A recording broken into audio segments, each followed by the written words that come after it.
ஒரு மகிழ்ச்சியான செய்தி. இதயம் நல்லெண்ணெயின் விலை லிட்டருக்கு ரூபாய் 105 குறைஞ்சிருக்கு.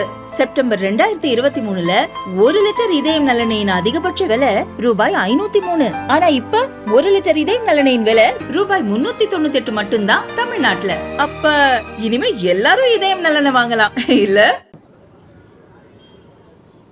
தமிழனுக்கும் தமிழ் இனத்துக்கும் வல்லலாய், வாத்தியாராய், இதய தெய்வமாய், பொன்மனச் செம்மலாய், தகப்பன் அண்ணனாய், தம்பியாய், பிள்ளையாய், தோழனாய், ஏழைகளின் நிழலாய், எதிரிகளின் நெருப்பாய் வாழ்ந்து வரலாறான புரட்சி தலைவருக்கு என் வணக்கங்கள்.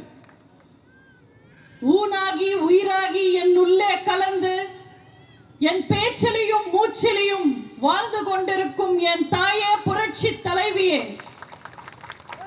எங்கிருந்தாலும் எங்களை வாழ்த்து கொண்டிருக்கும், எங்கள் இதயங்களில் வாழ்ந்து கொண்டிருக்கும் தங்க தாரகையே, என் திறமைக்கும் விசுவாசத்துக்கும் எனக்கு புகழையும் பொறுப்பையும் தந்து அழகு பார்த்த தங்க தாயே, சிறு நரிகள் போல் எதிரிகள் சுற்றி வளைத்தாலும் சிரிப்போடு எதிர்த்து நின்ற சிங்கத்தாயே, மக்களுக்காகவே நான் வாழ்ந்த மக்கள் தலைவியே, வாழ வைக்கும் இறைவியே, என் அம்மாவே, உனக்கு என் வணக்கங்கள். கழக பொதுச் செயலாளர், எதிர்க்கட்சி தலைவர், புரட்சி தமிழர்,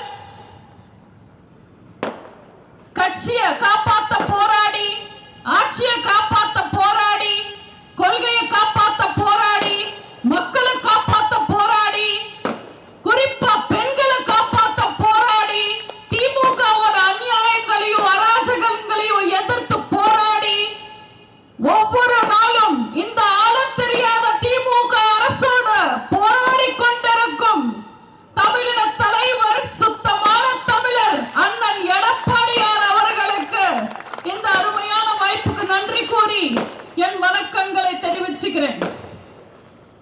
லிஸ்ட் ரொம்ப பெருசா இருக்கு. இவர் படிக்க சொல்றாரு, படிக்கட்டுமா வேணாமா? நீங்க சொல்லுங்க, நீங்க சொல்றது கேட்கிறேன்.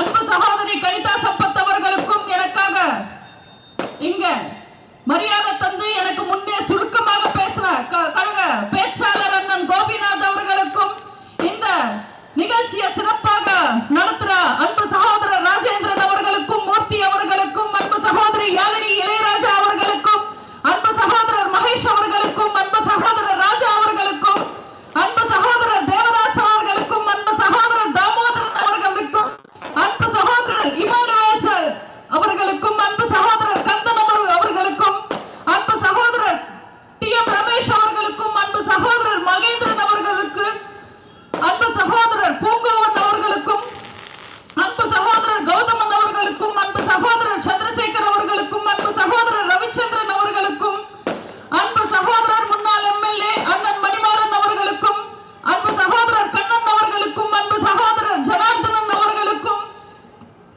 இதுல அச்சடிச்சிருக்கிற ஒவ்வொரு பேருக்கும், மேடையில் அமர்ந்திருக்கிற தலைவர்களுக்கும், கீழே அமர்ந்திருக்கிற நாளை தலைவர்களுக்கும், அனைவருக்கும் என் அன்பான வணக்கங்களை தெரிவிச்சுக்கிறேன். எழுமின் விழிமின் குறிக்கோளை அடையும் வரை ஓயாது உழைமின் என்ற விவேகானந்தர் அவர்களின் வார்த்தைப்படி நடப்பவர் அண்ணன் பெஞ்சமின் அவர்கள்.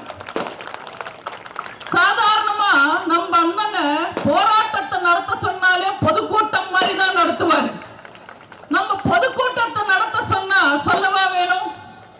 இந்த உழைப்பாளர் தின கூட்டத்தை பார்க்கும் போதே நம்ம அண்ணனோட உழைப்பு பத்தி உங்க எல்லாருக்கும் புரிஞ்சிருக்கும். அசுர உழைப்புக்கும் அக்மார்க் விசுவாசத்துக்கும் அடையாளமான என் அன்பு சகோதரர் பெஞ்சமின் அவர்களுக்கு இந்த அருமையான வாய்ப்புக்கு நன்றி கூறி என் வணக்கங்களை தெரிவிச்சுக்கிறேன். என் பேச்சை கேட்க ஆவலுடன் வருகை தந்திருக்கும் தாய்மார்களுக்கும், பெரியோர்களுக்கும், உள்ளது உள்ளபடி நல்லபடி கூறும் ஊடக நண்பர்களுக்கும், மரியாதைக்குரிய காவல்துறை அதிகாரிகளுக்கும், புரட்சி தலைவரின் ரத்தத்தின் ரத்தமான புரட்சி தலைவியின் உயிரின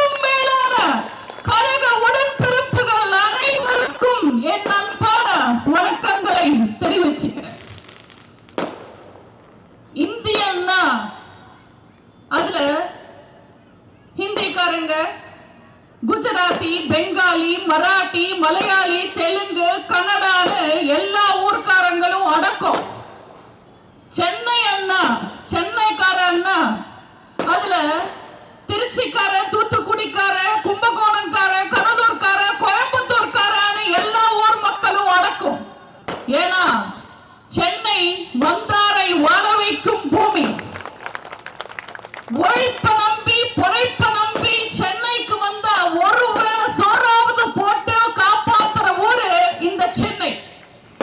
உழைப்புக்கு மரியாதை தர இந்த மேதினன் மணிக்கு உழைப்புக்கு ஊதியம் தர இந்த சென்னையில பேசுறது ரொம்ப பெரிய விஷயம். உழைப்புக்கு மரியாதை தந்து இன்னைக்கு இங்க இந்த உழைப்பாளர் கூட்டத்துல பேசுறது நினைச்சா ரொம்ப பெருமையா இருக்கு. நான் ஆசைப்பட்டு சென்னையில பேசணும்னு நினைச்சேன். அதுக்கு நம்ம அண்ணன் உடனே ஏற்பாடு செஞ்சு கொடுத்தாரு. அண்ணனுக்கு இன்னொரு முறை வணக்கங்களையும் நன்றிகளையும் தெரிவிச்சு இந்த வாய்ப்பு எனக்கு அளித்த அன்பான மக்களுக்கும் வணக்கங்களை சொல்லி நன்றிகளை சொல்லி உங்க அனைவருக்கும் மேதின வாழ்த்துக்களை தெரிவிச்சுக்கிறேன். உழைப்பாளர்கள் பத்தி பேசணும்னா நம்ம புரட்சி தலைவரோட பாடல் வடிவுகளை நினைக்காம நம்மளால இருக்கவே முடியாது. அதுல குறிப்பிட்ட ஒரு பாடல் எனக்கு ரொம்ப பிடிக்கும். ஆற்று நீரை தேக்கி வைத்து அணைகள் கட்டும் கைகளே, ஆணுக்கு பெண்ணுக்கு மானம் காக்க ஆடைகள் தரும் கைகளே, சேற்றில் ஓடி நாற்று நட்டு கரையெடுக்கும் கைகளே, செக்கு வானம் போல என்றும் சிவந்திருக்கும் கைகளே, உழைக்கும் கைகளே, உருவாக்கும் கைகளேன்னு உழைப்பாளர்கள் பத்தி இதைவிட பெருமையா வேற யாராலையும் பேச முடியாது. உழைப்பாளர்களுக்கு நம்ம தலைவர்கள் அவ்வளவு மரியாதை கொடுத்திருக்காங்க. கடமைக்கு வேலை செய்யறவங்க ஜெயிக்க மாட்டாங்க, கடமையை செய்யறவங்க தோக்க மாட்டாங்கன்னு உழைப்பாளர்களுக்கு லெனின் சொல்லியிருப்பாரு. அது உழைப்பாளர்களுக்கு மட்டும் இல்ல, அண்ணா திமுக தொண்டர்களுக்கும் பொருந்தும். உழைப்பாளர்களை மதிக்கிற ஒரே கட்சி அனைத்து இந்திய அண்ணா திராவிட முன்னேற்ற கழகம். உழைச்சா உயர்வு உண்டுன்னு நிரூபிச்ச ஒரே கட்சி அனைத்து இந்திய அண்ணா திராவிட முன்னேற்ற கழகம். இங்க வாரிசு சீட்ல மாறனுக்கோ பேரனுக்கோ மகனுக்கோ மருமகனுக்கோ பட்டம் கட்டி அழகு பார்க்க திமுக இல்ல. இது அடிமட்ட தொண்டனும் தலைவரா வரலான்னு நிரூபிச்சு காட்ட ஒரு இயக்கம் அனைத்து இந்திய அண்ணா திராவிட முன்னேற்ற கழகம். உழைப்பாளர்களுக்கு மரியாதை தெரிஞ்சவங்க நாங்க அதிமுக. ஏன்னா அதிமுக உழைக்கிறவங்களை பொழைக்க வைக்கும், திமுக உழைக்கிறவனை வச்சு பொழைக்கும். ரெண்டுத்துக்கும் வித்தியாசம் இருக்கு. திமுக காரங்க உழைக்கிறவங்களுக்கு என்ன செஞ்சிருக்காங்க? திமுக குனிஞ்சு கும்பிடு போட்டு கொத்தடிமை வேலை பார்த்தா போதும். அண்ணா திமுக வேர்வையை சிந்தணும், விசுவாசத்துல முந்தணும். அப்பதான் பொறுப்பு தேடி வரும், மதிப்பு நாடி வரும், பதவி ஓடி வரும். இதெல்லாம் நான் சும்மா சொல்லல, நம்ம அம்மாவே சொன்னது. உலகத்துல நீங்க நிறைய தலைவர்கள் சில எல்லாம் பார்த்திருப்பீங்க, ஆளாளுக்கு ஒரு போஸ்ல இருப்பாங்க. ஆனா உழைப்பாளர்கள் சிலையில மட்டும்தான் உழைப்பாளர்கள் உழைச்சுக்கிட்டே இருப்பாங்க. அவ்வளவு மதிப்பு மிக்க உழைப்பாளர்களை நம்ம கொண்டாடணும், மரியாதை தரணும், உசரத்துல உட்கார வைக்கணும். ஆனா இந்த திருட்டு திமுக உழைப்பாளர்களை எப்படி பார்க்கறாங்க? உழைப்பாளர்கள் எந்த ரூபத்துல இருந்தாலும் அவங்களை மிதிக்கிறான். தினம் தினம் அவங்களோட அடிப்படை உரிமைகளுக்கு போராட வைக்கிறான். மீனவனா இருந்தாலும் மிதிக்கிறார், விவசாயியா இருந்தாலும் மிதிக்கிறார், அரசு ஊழியரா இருந்தாலும் மிதிக்கிறார், டாக்டரா இருந்தாலும் மிதிக்கிறார், டீச்சரா இருந்தாலும் மிதிக்கிறார், போலீஸ்காரனா இருந்தாலும் மிதிக்கிறார், பூக்கற்றவனையும் மிதிக்கிறார். அவ்வளோ ஏன் மாற்றுத்திறனாளியா இருந்தாலும் அவங்களோட உழைப்புக்கு மரியாதை தராம அவங்கள மிதிக்கிறார், தினம் தினம் போராட வைக்கிறார். திருட்ட தவிர உழைப்பாவே வேற எதையும் அவங்க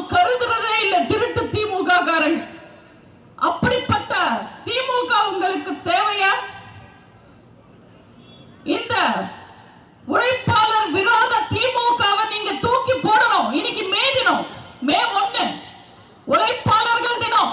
இன்னைக்கு நம்ம எல்லாரும் சபதம் ஏற்போம். திருட்டு திமுகவை அடுத்த வருஷம் மே தினத்துக்குள்ளார நம்ம கொண்டாடுறதுக்குள்ளார வீட்டுக்கு அனுப்புவோம். திமுகக்கு எவ்வளவு திமிருங்க. தினம் தினம் ஏப்ரல் 1 மாதிரியே மக்களை ஏமாத்தி ஆட்சியை நடத்துறாங்க. ஏன்னா திமுகவை பொறுத்த வரைக்கும் மக்கள் எல்லாம் முட்டாளுங்க. மக்கள் முட்டாள் இல்ல, முட்டாளுங்க இன்னைக்கு தமிழ்நாட்டை ஆள்றாங்க. நம்ம கொடுமை. இதுக்காக உங்களுக்கு ஒரு குட்டி கதை சொல்றேன். 2 எஜமான்கள் உட்கார்ந்து பேசுறாங்க. 2 முதலாளிங்க. என்கிட்ட வேலை பார்க்கறவங்க எல்லாம் சுத்த முட்டாளா இருக்காங்க. அவங்கள வச்சு என்னால வேலை பார்க்க முடியல, ரொம்ப கஷ்டப்படுறான்னு ஒருத்தர் புலம்புறாரு. கூட இருக்கிற இன்னொரு முதலாளி, என்கிட்ட இருக்கிறவங்க இன்னும் பெரிய முட்டாளுங்க, டெய்லி அவங்க கூட அவஸ்தைதான், அவங்களுக்கு ஏதாவது புரிய வைக்கிறதுக்குள்ள போதும் போதும்னு ஆகுதுன்னு 2 பேரும் புலம்பிக்கிறாங்க. ஏய், உன் வேலைக்காரன் விட என் வேலைக்காரன் ரொம்ப முட்டாள், நான் வேணும் நான் நிரூபிக்கட்டுமான்னு ஒரு முதலாளி அவர்கிட்ட வேலை பார்க்கிறவனை கூப்பிடுறாங்க. ஏய், இங்க வான்ற. அந்த தம்பியும் வந்து நிக்கிறாரு. பாக்கெட்ல இருந்து 10 ரூபாய் எடுத்து கொடுத்து, இதோ இந்த 10 ரூபாய் எடுத்துக்கிட்டு போய் பென்ஸ் கார் வாங்கிட்டு வான்ற. சரிங்க முதலாளின்னு அந்த தம்பியும் போயிடுறாரு. பாத்தியா, 10 ரூபாய் கொடுத்து பென்ஸ் கார் வாங்க சொன்னா உடனே கிளம்பிட்டா, எவ்வளவு பெரிய முட்டாளன்னு. இவனை வச்சுக்கிட்டு நான் எப்படி வேலை வாங்குறதுன்னு பக்கத்துல உட்கார்ந்து இருக்கிற முதலாளி, உனக்கு இவ்வளவுதானே, ஏன் வேலைக்காரனை கூப்பிடுற, அவனோட அறிவு பாருன்னு டே தம்பி இங்க வான்னு கூப்பிடுவார். அவரோட வேலைக்காரன் வந்து நிப்பார். அந்த தம்பி கிட்ட, நீ ஓடி போய் நம்ம வீட்டுக்கு போ, என் பொண்டாட்டி இருக்கும், அவகிட்ட நான் வீட்டுல இருக்கேனா இல்லையான்னு கேளுன்னு.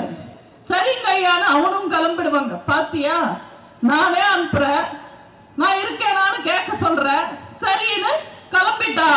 இவனை விட பெரிய முட்டாள் யார் இருப்பாங்கன்னு இந்த 2 முதலாளிங்களும் புலம்புறாங்க. இப்ப கட் பண்ணா ஒரு டீ கடையில அந்த வேலை செய்யற தம்பிங்க 2 பேரும் உட்கார்ந்து பேசிக்கிட்டு இருக்காங்க. இப்ப அவங்க புலம்புறாங்க, என் முதலாளி எவ்வளவு முட்டாளு, இவரை நான் எப்படி சமாளிக்கிறது, எவனாவது 10 ரூபாய் கொடுத்து பென்ஸ் கார் வாங்க சொல்லுவாங்களா, இன்னைக்கு ஞாயிற்றுக்கிழமை ஷோரூம் மூடி இருக்கும், இந்த அறிவு கூட அவருக்கு இல்லன்னு அவன் புலம்புவான். அவன் பக்கத்துல இருக்கிறவன், மூணாவது பரவாயில்ல, ஏன் இன்னும் மோசம், என்ன ஓடி போய் வீட்டுல அவன் பொண்டாட்டி கிட்ட இருக்கானான்னு கேட்க சொல்றாரு. இவர் கையிலையும் போன் இருக்கு, அவர் கையில இருக்கு, ஒரு போன் போட வேண்டியது தானே புலம்புறாரு.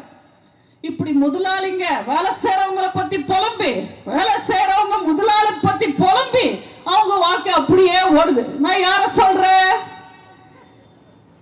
முதல்வர், துணை முதல்வர், அவங்க கிட்ட இருக்கிற அமைச்சருங்க. இந்த லட்சணத்துல தான் இன்னைக்கு தமிழ்நாட்டுல அரசாங்கம் ஓடிக்கிட்டு இருக்கு. அவங்களுக்கு மக்கள் மேல எல்லாம் கவலை கிடையாது. அவங்க மக்கள் ஆட்சி எல்லாம் நடத்தல, ஒரு திருட்டு ஆட்சி தான் நடத்திக்கிட்டு இருக்காங்க. என்ன பண்றது, முக்கியமா மக்கள் மேல அக்கறை இருக்க வேண்டிய முதல்வருக்கே மக்கள் மேல அக்கறை இல்ல. பேய்கள் அரசாண்டா பிணம் தின்னும் சாத்திரங்கள்னு ஒரு பழமொழி இருக்கு. முதலமைச்சருக்கே மக்கள் மேல அக்கறை இல்லைன்னா அவர் கூட இருக்கிற அமைச்சருங்க எங்க மக்களை மதிக்க போறாங்க? நாங்க 1000 ரூபாய் கொடுத்தோம், நீயும் மேக்கப் போடலாம், உங்க ஆத்தாலும் மேக்கப் போடலாம்னு கிண்டல் பண்றாரு துரைமுருகன். வீடு இடிச்ச சேகர் பாபு கிட்ட பெண்கள் போய் நியாயம் கேட்டா ரிப்போர்ட்டர்ஸ் இருக்காங்களேன்னு பாக்குற, இல்லன்னா வேற மாதிரி பேசுவேன்னு மிரட்டுறாரு. அதே சேகர் பாபு கோவில்ல கியூல நிக்கிற பக்தர்களை பார்த்து, தண்ணி வசதி இல்லாம, உணவு வசதி இல்லாம, காத்து கூட இல்லாம கஷ்டப்படுற பக்தர்களை பார்த்து, உங்களுக்கு வசதி எல்லாம் செஞ்சு தர முடியாது, திருப்பதியில நிப்பீங்க, இங்க நிக்க மாட்டீங்களா, ஒழுங்கா நில்லுங்கன்னு திமிர் பேச்சு பேசுறாரு. இவங்க எல்லாருக்கும் மேல ஒருத்தர் இருக்கார், பொன்முடி. அவர் பெண்களை பார்த்து ஓசி டிக்கெட்டுங்கன்னு பேசுவார். ஜாதி பார்த்து உனக்கெல்லாம் என்ன மரியாதை, அங்க போய் நில்லுன்னுவாரு. மக்களை பார்த்து மயிருன்னுவாரு. பொன்முடி எல்லாம் மக்களை பார்த்து மயிருன்னு பேசுறதுக்கு முன்னாடி அவங்க தலைவர் ஸ்டாலின் கிட்ட போய் மயிரை பத்தி பேசிருக்கணும். அவர் சொல்லியிருப்பாரு மயிர் எவ்வளவு முக்கியமானதுன்னு. இந்த பொன்முடி சமீபத்துல ஒரு பேச்சு பேசியிருக்கார். மகான் ராமானுஜரும் ஆதிசங்கரரும் விளக்கம் தந்த சைவத்துக்கும் வைணவத்துக்கும் புதுசா ஒரு விளக்கம் கொடுத்திருக்கார் பொன்முடி. எவ்வளவு ஆபாசமான பேச்சு, எவ்வளவு கேவலமான பேச்சு, எவ்வளவு கொச்சையான பேச்சு. ஆனா கண்டிக்கிறதுக்கு திமுக சரியான ஒரு ஆம்பளை கூட இல்லையே. ஒரு பொது மேடையில பெண்கள் கூடி இருக்கிற ஒரு மேடையில ஒரு மிகப்பெரிய மதத்தை பத்தி இவ்வளவு கொச்சையா பேசுறாரு. இவங்கெல்லாம் எப்படி நாசமா போறாருன்றது இன்னும் 10 மாசத்துல தெரியும். இந்த கூட்டத்துக்கு ஒரு முதல்வர் பத்தாதா, துணை முதல்வர் வர வேணுமாமா இவங்களுக்கு. அந்த துணை முதல்வர் உருவாக்குன கதை என்னன்னு உங்களுக்கு நான் சொல்றேன். பொதுவா ஒரு மேடையில ஒரு கதை தான் சொல்லுவேன். இன்னைக்கு மே தினம் ஸ்பெஷல் கூட்டம், அதனால உங்களுக்கு 2வது கதை சொல்ல போறேன். ஒரு ஊர்ல ஒரு முதல்வர் இருந்தாராம்.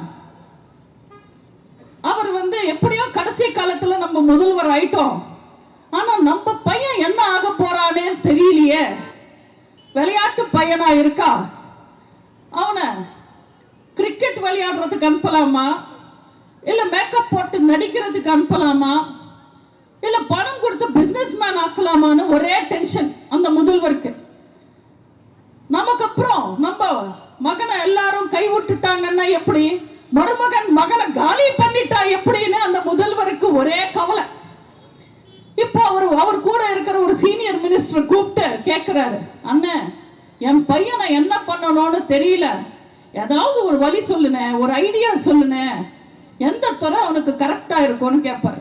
அந்த சீனியர் மினிஸ்டர், ஏப்பா இதுக்கு டென்ஷன் படுற, என்கிட்ட ஒரு சைக்கிராட்டிஸ்ட் இருக்கான், அந்த டாக்டர் கிட்ட போனோம்னா கரெக்டா சொல்லிடுவாரு. என் மகனை நான் இன்ஜினியரிங் சேர்க்கும் போது இப்படிதான் கன்ஃபியூஸ் ஆனேன். அவர்கிட்ட கூட்டிட்டு போனேன், எலக்ட்ரிக்கல்ல சேர்க்கிறதா, மெக்கானிக்கல்ல சேர்க்கிறதா, சிவில்ல சேர்க்கிறதான்னு.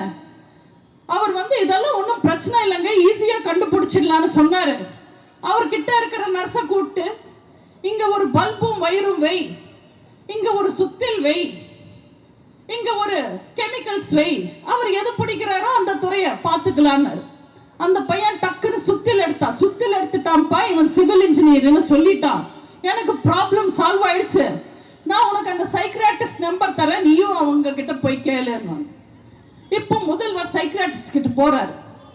அந்த சைக்கிராட்டிஸ்ட் முதல்வரை பார்த்த உடனே, என்ன சார் என்ன பிரச்சனைன்னு, எனக்கு ஒன்றும் பிரச்சனை இல்லைங்க, கடைசி காலத்துல என்னோட ஆசைகள் எல்லாம் நிறைவேறிடுச்சு, என் கவலை எல்லாம் என் பையனை பத்தி, அவனை பிசினஸ் மேன் ஆக்கணுமா, ஆக்டர் ஆக்கணுமா, இல்ல கிரிக்கெட்டர் ஆக்கணுமான்னு யோசிக்கிறேன்னு. ஒன்றும் பிரச்சனை இல்லைங்க, நான் சால்வ் பண்ணிடுறேன்னு சொல்லி அவங்க நர்ஸை கூப்பிட்டு ஒரு கிரிக்கெட் பேட் வைக்க சொல்லுவாரு, கட்டு கட்டா பணம் வைக்க சொல்லுவாரு, ஒரு மேக்கப் கிட்டே வைக்க சொல்லுவாரு. இந்த 3ல எது எடுத்தா உங்க பையனுக்கு அந்த துறைன்னு. அந்த பையன் டக்குன்னு அதெல்லாம் எடுத்து வைக்கிற நர்ஸை கட்டுப்பிடிச்சிடுவாரு. சரிப்பா, இவங்களை உங்க கட்சியில சேர்த்துக்கங்க, திமுக உறுப்பினர் அட்டை கொடுத்துடுங்க, வேணும்னா துணை முதல்வர் கூட ஆக்கிக்கங்க, எல்லா துறையிலையும் வேலை பார்ப்பாருன்னு சொன்னாங்க. இந்தியாவில் எத்தனையோ முதல்வர்கள் துணை முதல்வர்கள் இருக்காங்க, நான் அவங்க எல்லாரையும் அசிங்கப்படுத்தி கேவலப்படுத்தி பேசல, தமிழ்நாட்டில் நடக்கிற காட்சிகள் பத்தி மட்டும்தான் பேசுறேன். பால்டாயில் பாய் எல்லாம் துணை முதல்வர் ஆவாருன்னு நான் கனவுல கூட நினைக்கல. என்ன பண்றது, அவங்க பாரம்பரியம் அப்படி. அவங்க தாத்தா கருணாநிதி அவரோட மகன் அழகிரி சீட்டுக்காக லட்சக்கணக்கான தமிழர்கள் சாகும் போது கை கட்டி வேடிக்கை பார்த்தாரு. அதே வழியில அவரோட அப்பா ஸ்டாலின் இன்னைக்கு தமிழ்நாட்டில் ஒவ்வொரு நாளும் தினமும் தமிழக மக்கள் சாகும் போது கை கட்டி வேடிக்கை பார்க்கிறாரு. பதவிக்காக, பையனோட பணத்துக்காக, குடும்ப வருமானத்துக்காக. ஸ்டாலின் அவருக்கு அப்புறம் கட்சியை காப்பாத்துவாரு, குடும்பத்தை காப்பாத்துவாரு, சம்பாதிச்சிருக்கிற சொத்தை காப்பாத்துவாருன்னு நினைச்சு உதயநிதியை தலைவராக்கி இருக்காரு. ஆனா உதயநிதி தான் திமுகவோட கடைசி தலைவராய் இருப்பார். ஒரு தலைவர்னா உண்மையை பேசணும், நேர்மையா மக்களை சந்திக்கணும், உண்மையை சொல்லி ஓட்டு வாங்கணும், ஜெயிக்கணும், அவங்க தான் தலைவர்.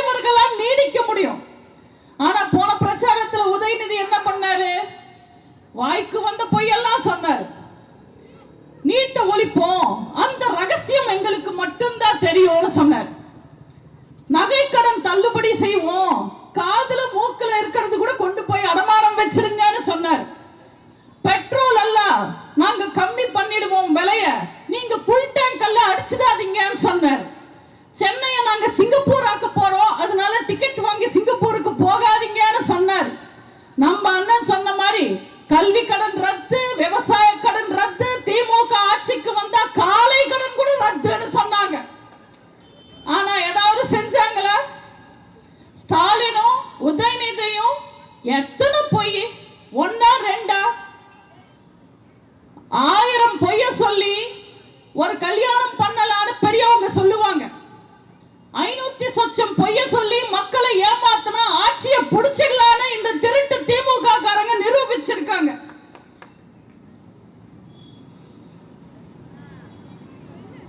நிறைய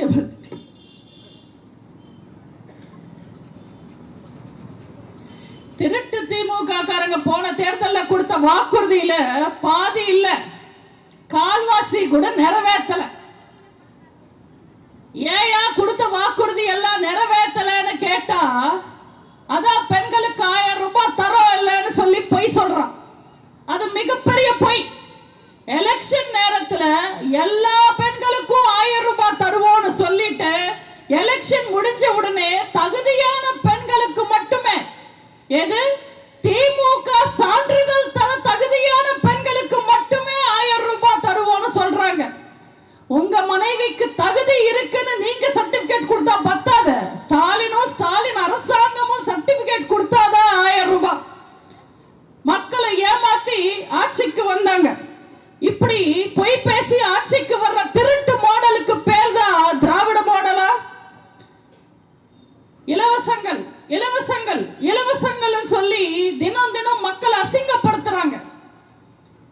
மக்களை ஏமாத்துறதுக்காக இஷ்டத்துக்கு வாக்குறுதி கொடுத்தாங்க. நீங்களே யோசிச்சு பாருங்க, அவங்க ஏன் இலவசம் தரணும்?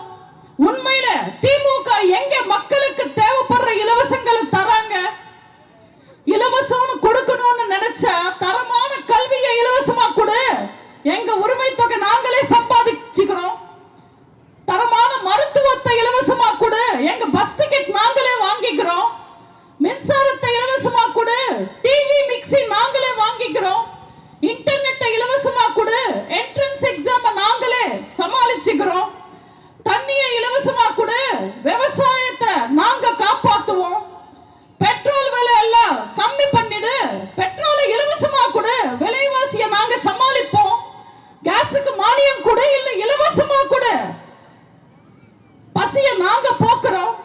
இப்படி மக்களுக்கு தேவைப்படுற எந்த இலவசங்களையும் கொடுக்காம, அவங்க தேவைகளை கண்டுக்காம, மக்கள் தினம் தினம் பயன்படுத்துற விஷயங்களை 10 மடங்கு உயர்த்திட்டு, விலையெல்லாம் உயர்த்திட்டு, நாங்க டிவி டிக்கெட் கொடுத்தோம், டிக்கெட் கொடுத்தோம், ஓசி டிக்கெட்டுங்கன்னு மக்களை கொச்சப்படுத்துறாங்க. 5 பைசா 10 பைசான்னு இலவசங்களை கொடுத்த இந்த திருட்டு திமுக 4 வருஷத்துல மக்கள் பேரை சொல்லி 4.5 லட்சம் கோடி கடன் வாங்கியிருக்காங்க. எவ்வளவு? 4.5 லட்சம் கோடி. எனக்கு தெரியாம தான் கேட்கிறேன்னு. சாதாரணமா ஒரு ஸ்டேட் பேங்க், இந்தியன் பேங்க்குக்கு போய் நம்ம கடன் வாங்கினா, வீட்டு கடன் வாங்கினா அதை வாங்கிட்டு நம்ம கார் வாங்க முடியாது. கார் கடன் வாங்கினா அதை வச்சு வீடு கட்ட முடியாது. கல்வி கடன் வாங்கினா அதை வச்சு ஜாலியா கல்யாணம் பண்ண முடியாது. ஆனா எப்படின்னு இந்த திருட்டு திமுக காரன் மட்டும் நாட்டுக்குன்னு சொல்லி கடன் வாங்கி வீட்டுக்கு ஒதுக்குறா? பேங்க்காரன் அப்பாவியா இல்ல திமுக காரன் அடப்பாவியா? டவுட்டா இல்ல, திமுக காரன் தான் அடப்பாவி.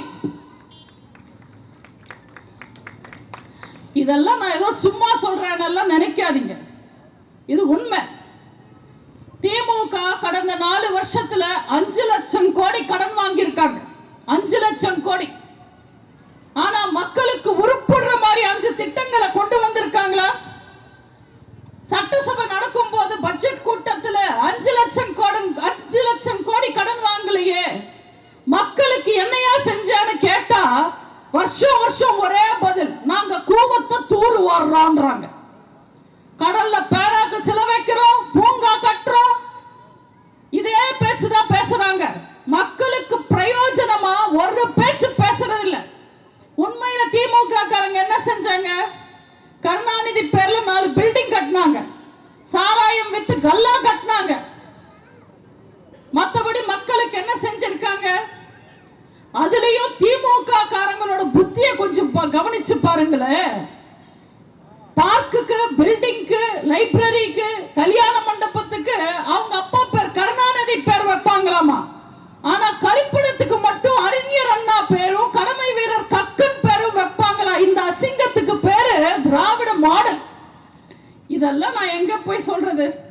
உங்ககிட்ட தான் சொல்லுவேன். தினம் தினம் அசிங்கப்படுறாங்க இந்த திராவிட மாடல்.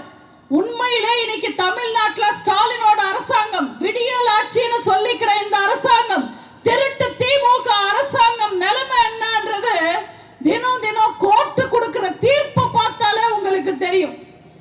ஒவ்வொரு நாளும் அசிங்கப்படுறாங்க. பொன்முடிக்கு பதவி பிரமாணம் பண்ணி வைக்க முடியாதுன்னு கவர்னர் மறுத்த போதே சும்மா உட்கார்ந்து இருந்தாருன்னா ஸ்டாலின் இவ்வளவு அசிங்கப்பட்டிருக்க மாட்டாரு. காரி துப்புனதுக்கு அப்புறம் தான் முதல்வருக்கு மூளை வேலை செய்யுது. இதே கவர்னருக்கு எதிராக திமுக கேஸ் ஜெயிச்சப்போ அதுக்கு வாதாடின திமுக வக்கீல்கள் எல்லாம் கூப்பிட்டு விருந்து வச்சார் ஸ்டாலின் அவரோட வீட்டுல. எங்க இப்ப பொன்முடி கேஸ்ல, செந்தில் பாலாஜி கேஸ்ல, ஐ பெரியசாமி சொத்து குவிப்பு கேஸ்ல, நேருவோட ஐடி கேஸ்ல, மதுபான ஊழல் கேஸ்ல, துரைமுருகனும் அவர் பையனுக்கு இருக்கிற சொத்து குவிப்பு கேஸ்ல வாதாடின திமுக வக்கீல்கள் எல்லாம் கூப்பிட்டு விருந்து வைக்க சொல்லுங்க. எப்படி வைப்பாரு, எங்க வைப்பாரு? இந்த ஸ்டாலின் எல்லாம் ஒரு ஆளு நம்ம தலையெழுத்து இன்னைக்கு தமிழ்நாட்டை ஆள்றாரு. நீங்களே சொல்லுங்க, கோர்ட்டு சொல்றபடி அமைச்சரவை மாத்தி ஆட்சி நடத்துறதுக்கு எதுக்கு ஒரு முதல்வர், எதுக்கு ஒரு துணை முதல்வர்? ராஜினாமா பண்ணிட்டு ஆட்சியை கலைச்சிட்டு போக வேண்டியது தானே. இதுல ஸ்டாலின் சட்டசபையில பேசுறாரு. இதுவரைக்கும் நீங்க பார்த்தது திராவிட மாடல் பார்ட் 1. 2021 2.0 லோடிங். ஐயா சாமி, இதுவரைக்கும் நீங்க புடுங்கினது எல்லாமே தேவையில்லாத ஆணிதான். இதுக்கு மேல புடுங்கிறதுக்கு மக்கள் கிட்ட ஒண்ணும் கிடையாது. 2026 உண்மையிலேயே உங்களுக்கு தெரிஞ்சிடும் உங்க கட்சி லோடிங்கா இல்ல ஊரை விட்டே ஓடிங்கான்னு. 10 மாசம் கரெக்ட் தானே?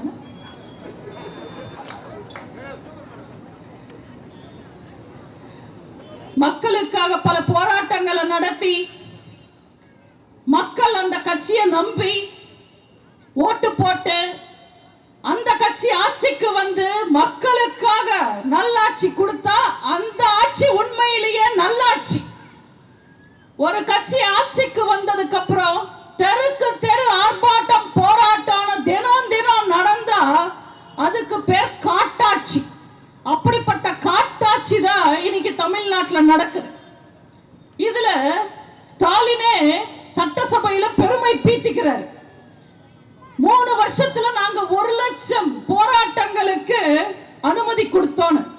அவர் தெரிஞ்சுதா பேசுறாரா, தெரியாம பேசுறாரா, இல்ல துண்டு சீட்ல எழுதி கொடுத்தவன் தான் தப்பா எழுதி கொடுத்துட்டானான்னு தெரியல. 3 வருஷத்துல 1 லட்சம் போராட்டம் இந்த அரசாங்கத்துக்கு எதிராக நடக்குதுன்னா அங்கேயே தெரியுது இல்ல உங்களோட ஆட்சி லட்சணம். இது விடியல் ஆட்சியா இல்ல விளங்காத ஆட்சியா? இது கூட தெரியாம அவர் பேசுறார். மேய்க்கிறது என்னமோ எருமை, அதுல இவருக்கு ஒரு பெருமை. மக்கள் போராட்டத்துக்கு நடுவுல ஆட்சியை நடத்திட்டு இந்த ஸ்டாலின் வேற சொல்றாரு அடுத்த தேர்தல்ல நாங்க 200 வாங்குவோன்னு. சேகர் பாபு நாங்க 234 வாங்குவோன்றாரு. பேசுறதுக்கு என்ன, வாய் இருந்தா போதும். ஆனா ஜெயிக்கிறதுக்கு சாதனைகள் இருக்கணும்ல. நாங்க அதிமுக காரங்க, நாங்க நெஞ்ச நிமித்துக்கிட்டு தைரியமா ஓட்டு கேட்போம். அம்மாவோட ஆட்சி தருவோன்னு ஓட்டு கேட்போம். அண்ணன் எடப்பாடியார முதல்வராக்கி ஆட்சி நடத்துவோம்னு சொல்லி ஓட்டு கேட்போம்.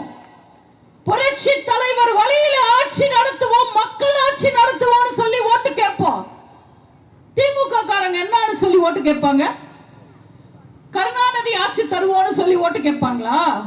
சமாதியில இருந்து எழுந்து கருணாநிதியை வேணாண்டா வேணாண்டான்னு பதறுவாரு. அந்த நிலைமையில ஓடிக்கிட்டு இருக்கா உங்க கதை. கருணாநிதி பேர் சொல்லி ஓட்டு வாங்க முடியாது. எங்க ஸ்டாலின் மாதிரி ஆட்சி நடத்துவோம்னு சொல்லி ஓட்டு கேளுங்க, ஒரு சீட்டு கூட ஜெயிக்க மாட்டாங்க. ஒரே சீட்டு கூட ஜெயிக்க மாட்டாங்க. இப்போ திமுக காரனுக்கு நல்லா தெரிஞ்சிருச்சு கருணாநிதி பேரோ ஸ்டாலின் பேரோ பயன்படுத்த முடியாதுன்னு. அதனால புதுசா ஒரு டைட்டில் வச்சிருக்காங்க, திராவிட மாடல் 2.0. அது ஓ இல்ல சார், ஜீரோ. அந்த ஜீரோவை 10 மாசத்துல நீங்க பாப்பீங்க. இன்னைக்கு நடந்துகிட்டு இருக்கு. மக்களை பத்தி அவங்களுக்கு கவலை இல்லை, மக்களோட பாதுகாப்பு பத்தி கவலை இல்லை, முக்கியமா பெண்கள் பாதுகாப்பு பத்தி கவலையே இல்லை திமுக காரன்.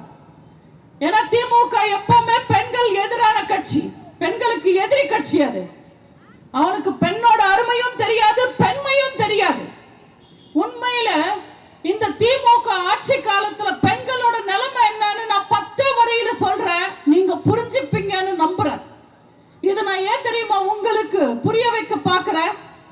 ஏன்னா இன்னைக்கு இந்த ஸ்டாலின் ஆட்சியில உட்கார்ந்துகிட்டு இருக்காருன்னா அது தமிழ்நாட்டு பெண்கள் போட்ட பிச்சை. தமிழ்நாட்டு பெண்கள் இல்லைன்னா இன்னைக்கு இவங்களோட ஆட்சி இல்லை. ஆனா பெண்களுக்கு மதிப்பு இல்லை, பெண்களுக்கு பாதுகாப்பு இல்லை. 10 வயசு குழந்தை ரோட்ல நடக்க முடியல, பல்லு போன பாட்டி கூட வீட்டு வாசல்ல தூங்க முடியல, காலேஜுக்கு போற பொண்ண கஞ்சா போதையில வெட்டுறா, ஆபீஸ்க்கு போற பொண்ண குடி போதையில குத்துறா, தினம் தினம் பிடிக்கிறாங்க 10 கேஸ் போக்சோல. ஆனா விடியல் ஆட்சின்னு விளம்பரம் தர டிவி டாக் ஷோல பெத்த பொட்ட புள்ள வீடு திரும்புமான்னு பயம் இருக்கு நம்மளுக்கு. ஆனா வெக்கம் இல்லாம விளம்பரம் தராங்க, அதுதான் திராவிட மாடல் அவங்களுக்கு.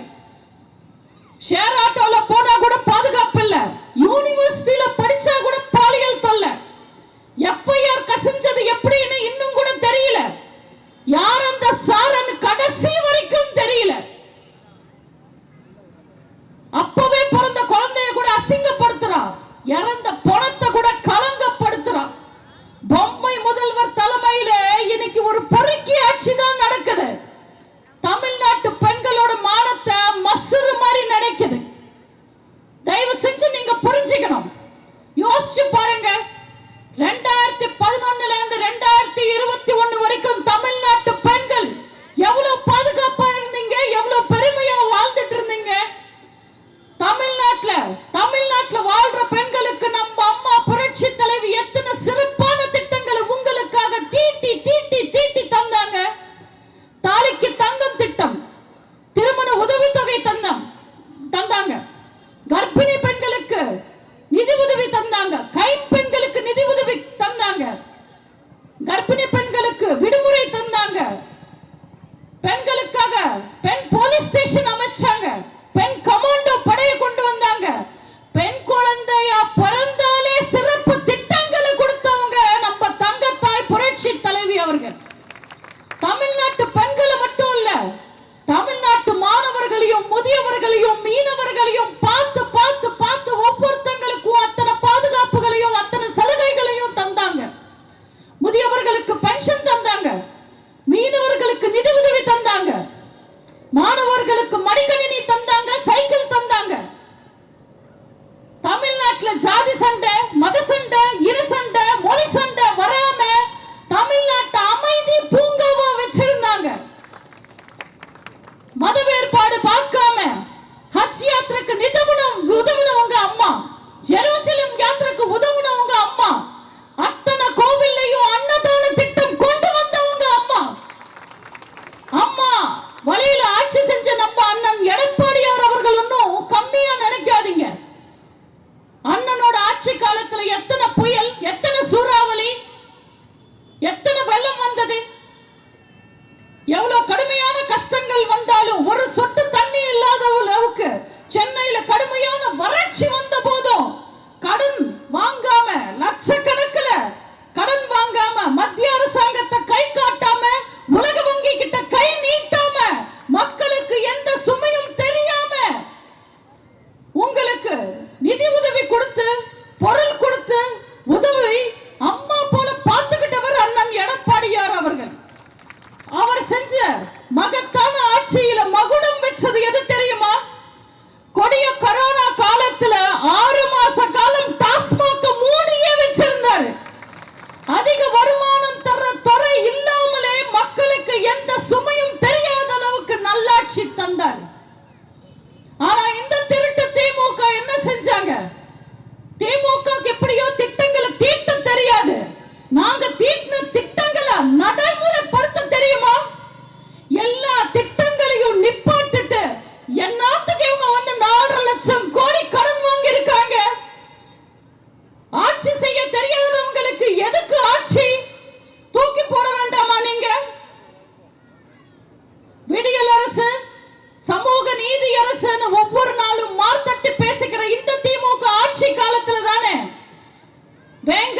இருந்து மேல் பாதி வரைக்கும் தலித் மக்களுக்கு 1000 கொடுமைகள் நடக்குது. ஏழை மக்கள் வயிற்றுல அடிக்கிற மாதிரி விலைவாசி 6 மடங்கு கூடி இருக்கு. வீட்டு வரி, குடிநீர் வரி, மின் கட்டணம் வருஷம் வருஷம் ஏத்துறாங்க. பால் விலையில இருந்து பஸ் டிக்கெட் வரைக்கும் இஷ்டத்துக்கு ஏத்துறாங்க. இடம் வாங்குறதுல இருந்து சுடுகாடுக்கு போற வரைக்கும் எங்க பார்த்தாலும் வரி வரி வரி. மக்களுக்கு சரியானது செய்யற ஆட்சி கிடையாது, இது வரியானது செய்யற ஆட்சி. திமுக அமைச்சர்களுக்கோ மக்களோட மரியாதை பத்தியும் தன்மானத்தை பத்தியும் கவலை இல்ல, வருமானம் பத்தி மட்டும்தான் கவலை. திமுக முதலமைச்சருக்கோ மக்களை பத்தியே கவலை இல்ல, அவருக்கு குடும்பம் பத்தி மட்டும்தான் கவலை. இதுதான் போன தேர்தலில் மக்கள் தேர்ந்தெடுத்த திராவிட மாடல் 1.0. இந்த திமுகவும் திமுக கூட்டணியும் அடுத்த தேர்தலில் பைசாக்கு பிரயோஜனப்படாது. அதனால அதிமுக கூட்டணியை பார்த்தா லேசா ஒரு பயம் வந்திருக்கு திமுக காரங்களுக்கு. அதுக்குதான் கனிமொழியில இருந்து உதயநிதி வரைக்கும் தினம் தினம் பேட்டி தராங்க.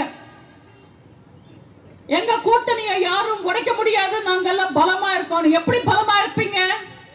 உங்க கூட்டணி எப்படி பலமா இருக்கும்?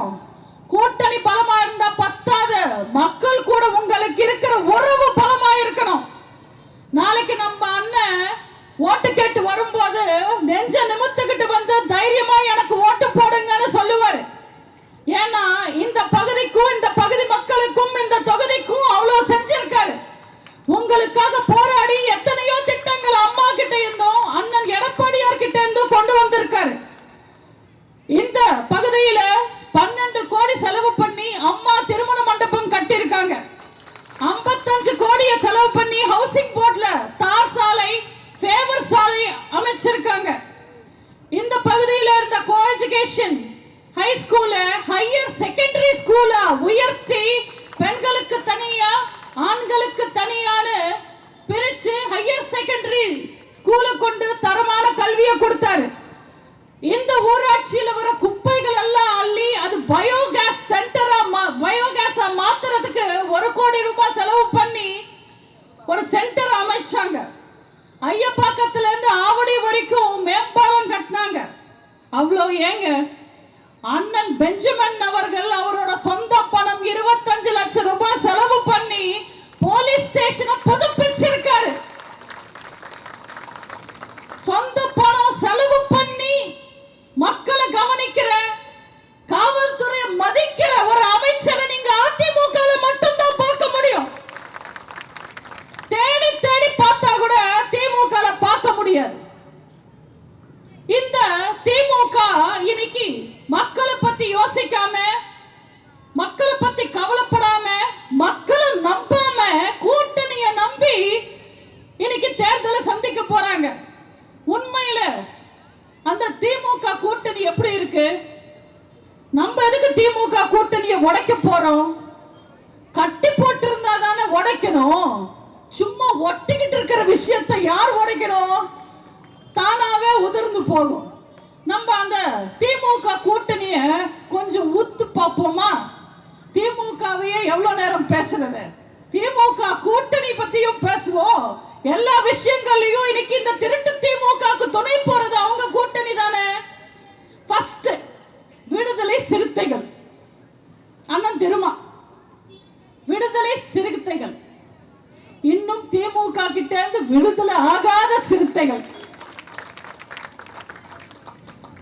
அண்ணன் திருமா ஒவ்வொரு தடவை ஸ்டாலின் கூட மீட்டிங் முடிச்சிட்டு வெளியில வரும்போது, அவர் பேட்டி கொடுக்கும் போது எனக்கு ஒரு வடிவேலு காமெடி தான் ஞாபகம் வரும். ஒரு படத்துல கிரி படம்னு நினைக்கிறேன், வடிவேலை தூக்கிட்டு போய் அடி அடி அடி அடி அடி அடி அடி பின்னி எடுத்துடுவாங்க. எல்லா அடி வாங்கிக்கிட்டு வீடு திரும்பிட்டு வந்த வடிவேலை பார்த்து கூட இருக்கிற பொண்ணு கேட்கும், அண்ணே எவ்வளோ அடிச்சிருக்காங்க, உங்களுக்கு கோபமே வரலையா, நீங்க எதுவுமே செய்யலையான்னு. அதுக்கு வடிவேலை அழுதுகிட்டே சொல்லுவாரு. அதுல ஒருத்தன் என்னை பார்த்து சொன்னா, எவ்வளவு அடிச்சாலும் தாங்குறானே இவன் ரொம்ப நல்லாவேன்னு சொன்னான்னு அழுதுகிட்டே சொல்லுவார். அதே மாதிரிதான் மீட்டிங்ல எவ்வளவு அசிங்கப்படுத்தி கேவலப்படுத்தினாலும் வெளியில வரும்போது வீராப்பா சிரிச்சுக்கிட்டே வந்து கேமரா முன்னாடி நின்னுகிட்டு என்ன அதிமுக காரங்க கூப்பிட்டாங்க, கதவை சாத்திட்டேன். பாஜக காரங்க கூப்பிட்டாங்க, கதவை சாத்திட்டேன். தாவேக காரங்க கூப்பிட்டாங்க, கதவை சாத்திட்டேன்.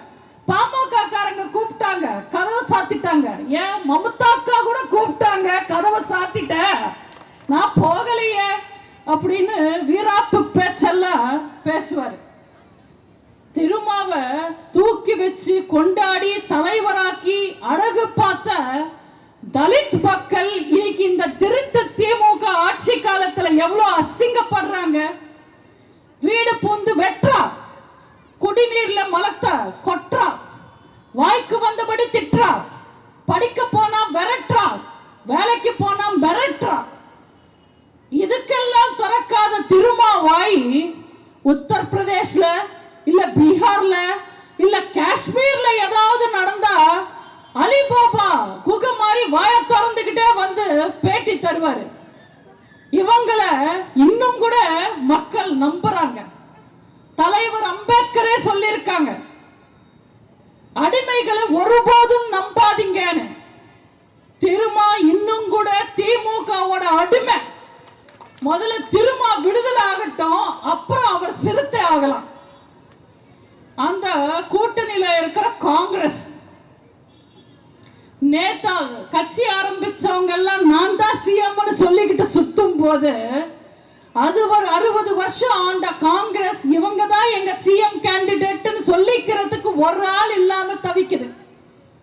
இந்தியாவுக்கே பிரதமரை செலக்ட் பண்ண காமராஜர் ஐயா வளர்த்த காங்கிரஸ் இன்னைக்கு தமிழ்நாட்டுல சிஎம் பதவிக்கு கேண்டிடேட்டுக்கு ஆள் இல்லாம தவிக்குது. கட்சியை வளர்க்கணும், ஆட்சி அமைக்கணும்னு ஆசைப்படுறவன் தானே வேலை பாப்பா. நீங்களே யோசிச்சு பாருங்க. வீட்டுக்காரனுக்கு தானே வீட்டு மேல அக்கறை இருக்கும், வேலைக்காரனுக்கு எப்படி அக்கறை இருக்கும்? தமிழ்நாட்டு காங்கிரஸ்ல இருக்கிறவங்களுக்கு அதிகாரம் எல்லாம் தேவையில்லை. அதிகாரத்துல இருக்கிறவங்க கூட ஒட்டிக்கிட்டே காலத்தை போக்குனா போதும். எவ்வளவு அசிங்கப்பட்டாலும் அவங்களுக்கு கவலை இல்லை. சட்டசபையில காங்கிரஸோட தலைவர் எம்எல்ஏ செல்வ பெருந்தகை சொல்றாரு, நீட்ட கொண்டு வந்தது காங்கிரஸ் நீங்க நிரூபிச்சா நான் ராஜினாமா பண்றேன்றாரு. உடனே கூட்டணி கட்சியில மூத்த தலைவர் துரைமுருகன் எழுந்து அப்போ ராஜினாமா பண்ணிடுயான்னு சொல்றாரு. இப்படி அசிங்கம் எல்லாம் உங்களுக்கு தேவையா? முதுகெலும்பு இல்லாம வாழ்றதுக்கு, அடுத்தவன் முதுகில சவாரி செஞ்சுக்கிட்டே வாழ்றதுக்கு பதிலா கை எச்சப்பட்டாலும் பரவாயில்லைன்னு நாக்க புடுங்கிட்டு செத்துடலாம். இல்ல இந்த கூட்டணியில இருக்கிற கம்யூனிஸ்ட் பத்தி நான் என்னன்னு பேசுறது? கம்யூனிஸ்டும் கற்பாம்பூச்சியும் ஒண்ணுதான். அங்கங்க கூட்டம் கூட்டமா இருக்கும், ஆனா ஒரு யூஸும் இல்லை.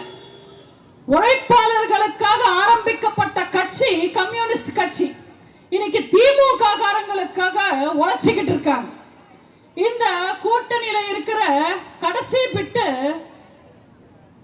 ஒரு ஜாயிண்ட் பிட் ஒருத்தர் இருக்கார். ஒரு காலத்துல அவர் பார்லிமெண்ட்ல புயல், இன்னைக்கு ஸ்டாலின் வீட்டுல குயில். வேண்டா வெறுப்புக்கு பிள்ளைய பத்துக்கிட்டு காண்டா மிருகான்னு பேர் வச்ச மாதிரி கட்சிக்கு ஏதோ ஒரு பேரை வச்சு ஏதோ ஒரு சின்னத்துல நின்று 1-2 சீட்டு வாங்கிக்கிட்டு அவரும் அவர் மகனும் பதவியில இருக்கிறதுக்கு துடிக்கிறவர் தான் ஐயா வைகோ. தெருக்கூத்துன்னா கோமாளிய வச்சுப்பாங்க, திமுக கூட்டணி என்ன வைகோவை வச்சுப்பாங்க. நீங்க எல்லாம் யோசிக்கிறது எனக்கு புரியுது. நான் ஒருத்தரை மட்டும் விட்டுட்டேன். அவரை பத்தி நான் என்னன்னு பேசுறது? ஒரே ஒரு சீட்டுக்கு மொத்த கட்சியையும் கை கழுவுனவரு. திமுக உறுப்பினர் அட்டை வாங்காத ஒரு கொத்தடிமை பெரியவர் கமல்ஹாசன் பத்தி எல்லாம் நம்ம பேசக்கூடாது. இவங்க எல்லாரும் அதிமுகவை பார்த்து அவங்க பயந்து கூட்டணி வச்சிருக்காங்க, இவங்க மிரண்டு கூட்டணிக்கு வச்சிருக்காங்கன்னு நம்ம பத்தி பேசுறாங்க. பயப்படுறதுக்கும் அடங்கி போறதுக்கும் நாங்க என்ன அடிமைங்க திமுகவா? சிங்க தலைவர்கள் வழிவந்த சிங்க குட்டிங்க நாங்க. எவனவனோ மிரட்டி சொந்தம் கொண்டாட அதிமுக ஒன்னும் புறம்போக்கு நிலம் இல்ல. இது புரட்சி தலைவர் உருவாக்க